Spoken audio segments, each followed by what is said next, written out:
Assalamualaikum warahmatullahi wabarakatuh. Selamat datang di channel ini. Terima kasih untuk Anda yang sudah mensubscribe channel ini.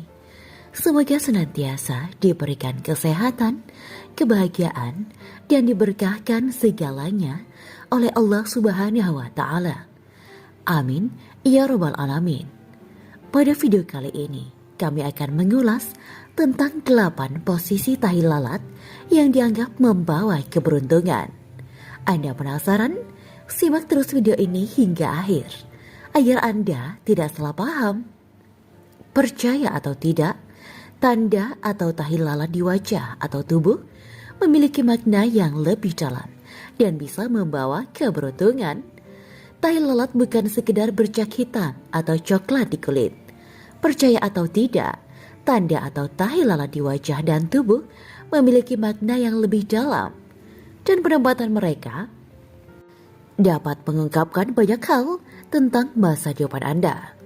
Dalam beberapa kepercayaan, tahi lalat yang muncul di area-area tertentu bisa menggambarkan keberuntungan Anda. Berikut beberapa area tahi lalat yang dianggap membawa keberuntungan untuk pemiliknya. Yang pertama, alis. Jika Anda memiliki tahi lalat di antara alis, ini bisa berarti kekayaan luar biasa dan kesehatan yang baik di masa depan.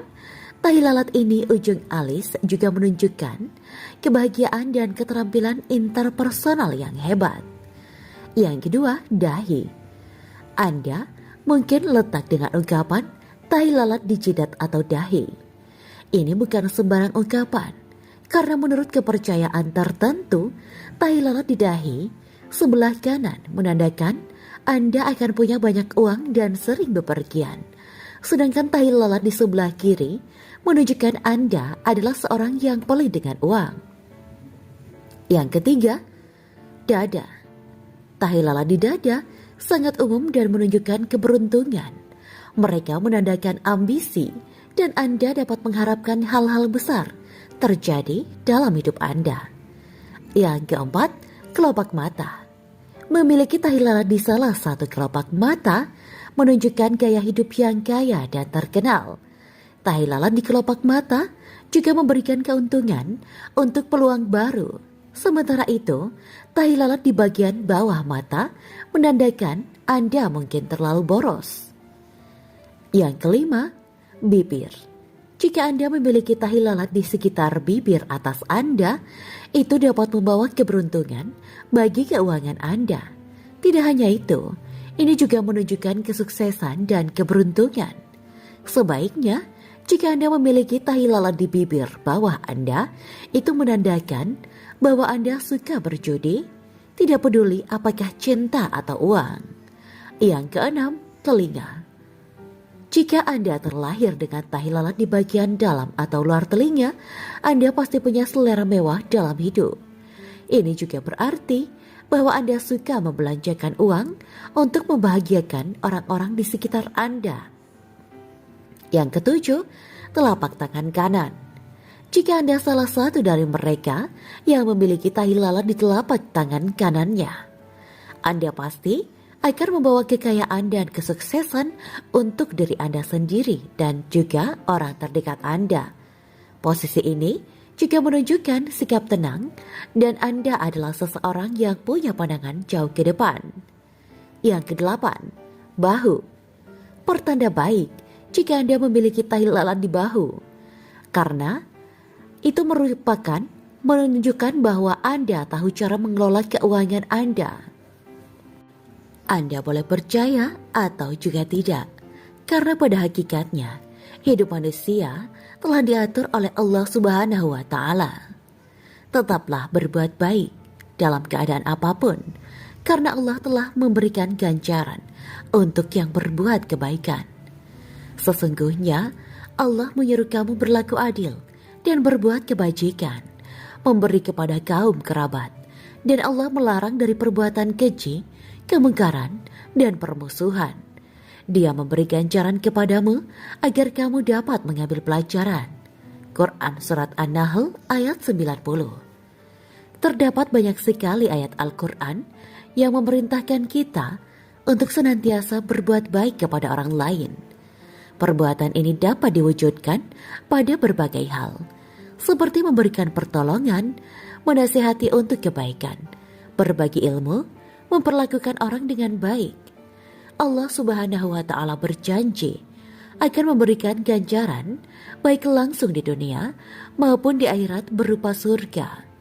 Allah Subhanahu wa Ta'ala berfirman, bagi orang-orang yang berbuat baik ada pahala yang terbaik, surga, dan tambahannya kenikmatan melihat Allah, dan wajah mereka tidak ditutupi debu hitam, dan tidak pula dalam kehinaan.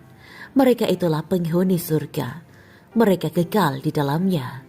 Quran Surat Yunus ayat 26. Dan barang siapa mengerjakan kebaikan, akan kami tambahkan kebaikan baginya. Quran Surat Asy-Syura ayat 23. Dan berbuat baiklah, sungguh Allah mencintai orang-orang yang berbuat baik. Quran Surat Al-Baqarah ayat 195. Sesungguhnya, rahmat Allah sangat dekat kepada orang-orang yang berbuat baik. Quran Surat Al-A'raf ayat 50. Ayat-ayat di atas juga menerangkan bahwa orang-orang yang berbuat baik akan dicintainya, memperoleh rahmatnya dan tambahan kebaikan. Rasulullah Shallallahu Alaihi Wasallam bersabda, barang siapa menolong saudaranya yang sedang dalam kebutuhan, maka Allah akan menolongnya dalam kebutuhannya. Dalam hadis lain beliau bersabda, janganlah meremehkan kebaikan sedikit pun, walau hanya berbicara kepada saudaramu dengan wajah yang tersenyum kepadanya. Amalan tersebut adalah bagian dari kebajikan. Sayyidina Ali juga berkata, sebaik-baik bekal akhirat adalah berbuat baik kepada hamba-hamba Allah. Hadis di atas mendorong kita agar selalu berusaha menolong orang lain dan juga untuk berbuat baik kepada mereka, tanpa meremehkan sedikit pun untuk hal-hal yang mudah dan kecil, seperti memperlihatkan wajah tersenyum, karena sebaik-baik bekal adalah berbuat baik. Marilah kita senantiasa berbuat baik di setiap kesempatan yang kita miliki untuk memperoleh ganjaran yang besar dari Allah Subhanahu wa Ta'ala. Kita sering mendengar ungkapan, sedikit-sedikit nanti jadi bukit. Hal-hal besar tidak selalu lahir dari pekerjaan besar. Hal besar juga bisa lahir dari hal-hal kecil atau terlihat sepele, tapi lambat laun menjadi besar. Ya begitulah memang, kita sering hanya melihat segala sesuatu dari hasil, tapi kita melupakan bahwa yang besar bisa saja lahir dari proses. Penumpukan yang kecil-kecil atau dianggap sepele dan dianggap tetek bengek, tumpukan pasir yang dulunya hanya butir-butir kecil bisa menjadi gunung pasir atau bahkan padang pasir luas. Hal itu juga berlaku dalam kehidupan kita. Kita seringkali menyepelekan hal-hal kecil, padahal hal yang kecil itu bernilai, bahkan jika berakumulasi, hal-hal itu menjadi besar. Sadarkah kita bahwa segelas air putih akan tampak tidak berarti jika disandingkan dengan minuman mewah lain, tapi air putih bisa jadi sangat berarti bila seseorang yang sangat kehausan di tengah terik matahari. Demikian video kali ini, semoga bermanfaat. Wa akhiran, wabillahi taufiq wal hidayah. Wassalamualaikum warahmatullahi wabarakatuh.